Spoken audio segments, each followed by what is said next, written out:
we've talked about this many times, is broadband.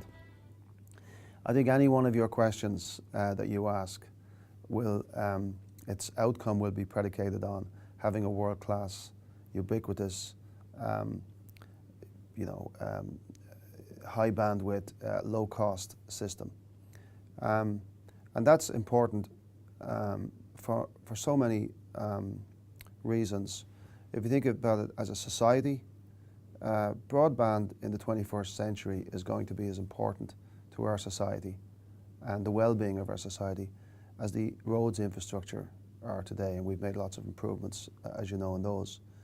And I think we have to have a very, very clear, focused, well put together plan that really has,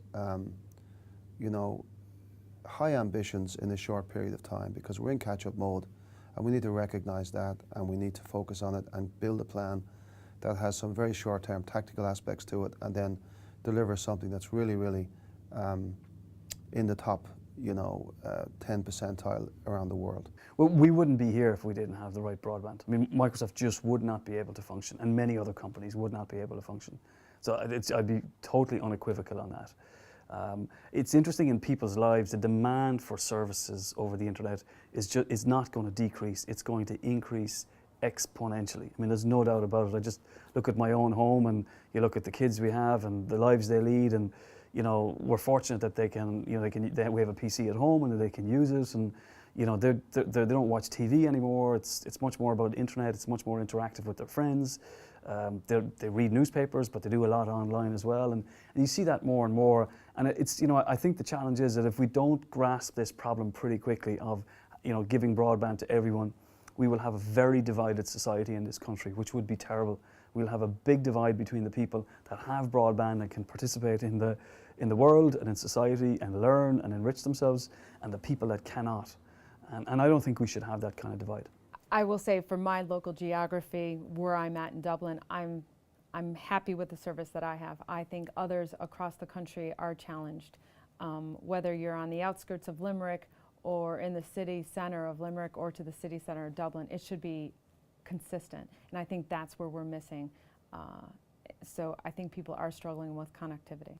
I think it's investment in the national infrastructure, and I think it's the support of the private sector and the service providers that are currently in Ireland that can help enable that access to everyone, everywhere within the constraints of Ireland. If you look at where Ireland is strong, what are the strengths we have to offer? We are a European nation. We are very much a gateway into Europe, and I think that's the strength that we have to play too. We're one of the world's largest exporters currently, and Ireland today exports about 5% of all of the exports globally. So to me, that's a huge strength, and a strength that we need to capitalise on. So Ireland providing services into the global economy, I think, is an area that we will see huge growth going forward.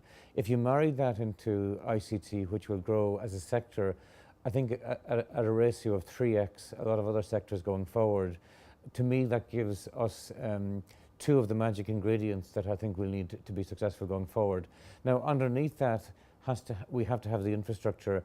We have to have the digital infrastructure that supports and that will support both the FDI companies that are operating in that ecosystem, and new Irish startups that are creating thousands of jobs in that ecosystem as well.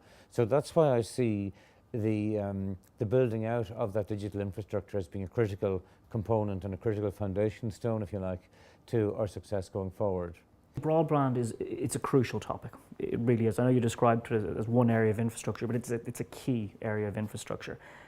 Many other areas of infrastructure which effectively sit on top of it is without question the foundation. You mentioned the point, do I come across the experience of going to a school and finding out that the appropriate broadband access isn't there? Yes, it's certainly something we've seen as a challenge in the past. And our problem with that is not necessarily where schools are, but where they would like to be. It is going to create a barrier without question further down the road. So it is something we do have the opportunity to address in a timely fashion. And again, to the credit of the state, it is something we're starting to see being addressed at this early point. Where broadband is so crucial within the classroom is that we're going to see a slight change in direction in terms of how teachers are educating their children and pupils on the world. I mean, we would see this type of technology as a window on the world within the classroom. It gives them access to any number of different sources of data globally, where they can stream video from any part of the world, from any discussion point, from any topic, and really bring it alive within the classroom. And that is something that is really going to be limited by the level of broadband access available to that school. There has to be a mind shift, I think, in where people were as to what it was generating value for the economy. Foreign direct investment, as you said, has been great and continues to be great, by the way. IDA do a fabulous job, still do a lot of work in bringing in great opportunities to the country. But obviously that's only one avenue for development. If we're going to be the knowledge-based economy that we strive to be, on the back of a quality digital infrastructure, we do need to have or be generating the types of skill sets from an engineering perspective, from a business perspective, from a science perspective, from an innovation perspective. Not having a digital plan has obviously been something that we're not new to. People like myself have been calling out for years that we need to get on top of a digital plan, we need to get the various components in place. I suppose when I think about it, the place to start is probably education. And it's great to see that we have made some progress in that in the last number of months. You know, there was a number of false dawns, but I think we're finally there with a significant investment. I suppose what I'm seeing now is that there's a huge revitalization from teachers' perspective and students and parents in can we really use technology in education specifically to drive that part forward. I think we might have missed the boat a little bit on this area for the last number of years. But it's great to see we're catching up, and I think now to build on that momentum and move forward with more students, with more access to IT, with more broadband going into schools, with all that kind of stuff. I suppose from having a plan from a country perspective, that's complex. That's complex. There's a lot of stakeholders in a country. A country is a complicated entity, I guess.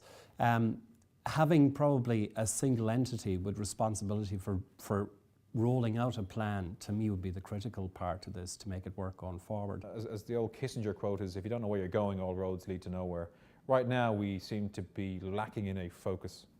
And that focus is at a governmental level. We will talk about a smart economy, but we haven't as yet translated that into what does it mean. So when one talks about job creation, in what sectors will we be strong? So in order for us to achieve that, we need to stick to core objectives. We want to be strong in software development, potentially in financial services, transaction processing, and gaming development, software development, and recognize that Ireland isn't on the periphery of Europe. And many business people will look at Ireland as being on the periphery. And the fact is we're actually at the center of a transatlantic trading hub, and how we can make that into a transatlantic trading hub. So whether you go into the content space, financial services, transaction processing space, we are the closest country to the US, and from the US, we're the closest country to Europe. And we have to look at how we can monetize that, how we can take that opportunity and grasp it. Fundamentally, broadband is the bedrock of the smart economy. So without ubiquitous broadband, we're not going to make the progress. And I think one of the obvious implications of that is that countries are going to compete against each other based on the quality of their infrastructure. Because if with the infrastructure in place in one country, in country A, the industry that they'll be able to attract, the applications that they'll be able to drive will be very different from country B, which say is a couple of years behind. So I think we're going to see competition based on and countries are effectively competing based on the amount of the broadband and connectivity they've got. I actually don't think we should underestimate the progress that's been made over the last few years. You know, let's face it, whatever statistics one wants to look at, Ireland's moved from, frankly, fairly poor to average. And that's actually not a bad leap. And that's for a number of different factors. You know, that's through the work that we've done, it's with work that others have done, it's different technologies. So there's definite progress. The key is how do we move from average to world leading? And I think that's the big question that we need to be asking ourselves. I mean, we shouldn't be patting ourselves on the back to get to average. And again, I don't think there's a magic wand. I think there's some real exciting opportunities that are at play for the industry at the moment.